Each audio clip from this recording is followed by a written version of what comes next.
അടിമാലി ഗ്രാമപഞ്ചായത്തിലെ 1-2 വാർഡുകൾ ഉൾപ്പെട്ട പഴമ്പള്ളിച്ചാൽ പരിശക്കല്ല് മേഖലയിൽ കാട്ടാനശല്യം രൂക്ഷം. നബാർഡ് ഫണ്ട് ഉപയോഗിച്ച് പ്രദേശത്ത് നിർമ്മിക്കാനിരുന്ന ഹാങ് ഫെൻസിംഗ് നിർമ്മാണം നീളുന്നതായി പരാതി. തെരഞ്ഞെടുപ്പ് പെരുമാറ്റച്ചട്ടം നിലനിൽക്കുന്നതിനാൽ കാലതാമസം നേരിടുന്ന ഹാങ് ഫെൻസിംഗ് നിർമ്മാണം എത്രയും വേഗം ഒരുക്കണമെന്നാണ് ആവശ്യം. അടിമാലി ഗ്രാമപഞ്ചായത്തിലെ 1-2 വാർഡുകൾ ഉൾപ്പെട്ട പഴമ്പള്ളിച്ചാൽ പരിശക്കല്ല് മേഖലയിലാണ് കാട്ടാനശല്യം രൂക്ഷമായിരിക്കുന്നത്. കാട്ടാനയെ തടയുന്നതിനായി ഹാങ് ഫെൻസിംഗ് അനുവദിച്ചിട്ടും തുടർ നടപടികൾ ഉണ്ടായില്ലെന്നാണ് നാട്ടുകാരുടെ പരാതി. പ്രദേശത്ത് കാട്ടാനയുൾപ്പെടെയുള്ള കാട്ടുമൃഗങ്ങളുടെ ശല്യം അതിരൂക്ഷമാണ്. നിരന്തരമായി ആളുകളുടെ കൃഷിദേഹണ്ഡങ്ങൾ നശിപ്പിക്കുകയാണ്. 4 വീടുകൾ ആന തകർത്തു. 2 കർഷകരുടെ ജീവൻ കാട്ടാനക്കലിയിൽ പൊലിഞ്ഞു. ഈ സാഹചര്യത്തിൽ 4 കിലോമീറ്റർ ഹാങ് ഫെൻസിംഗ് നിർമ്മിക്കുന്നതിനു വേണ്ടി സംസ്ഥാന സർക്കാർ നബാർഡിൽ നിന്നും 30 ലക്ഷം രൂപ അനുവദിച്ചു.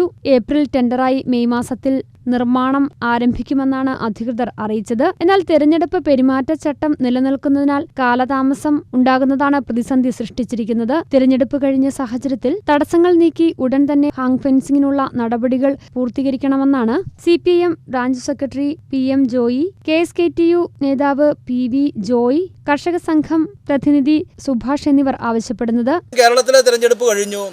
പെരുമാറ്റച്ചട്ടത്തിൻ്റെ പേരിൽ ഇനി നീട്ടിക്കൊണ്ടു പോയാൽ ഇപ്പോൾ നിരവധിയായ ഏതാണ്ട് 90% കൃഷികൾ നശിപ്പിച്ചു. 4 വീടോളം പൂർണ്ണമായി ആന തള്ളി നശിപ്പിച്ചു. 2 കർഷകരെ ആന ചവിട്ടി കുത്തി കൊലപ്പെടുത്തി. ഈ സാഹചര്യം നിലനിൽക്കുമ്പോൾ ഞങ്ങൾ വളരെ ഭീതിയോടെയാണ് ഇപ്പോൾ ജീവിക്കുന്നത്.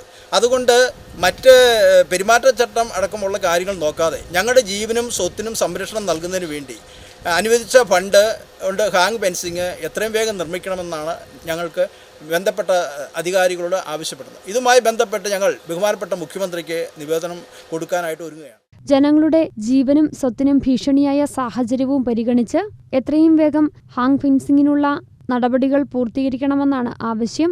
ഇത് സംബന്ധിച്ച് മുഖ്യമന്ത്രിക്ക് നിവേദനം നൽകാൻ ഒരുങ്ങുകയാണിവർ. News bureau, Adimali.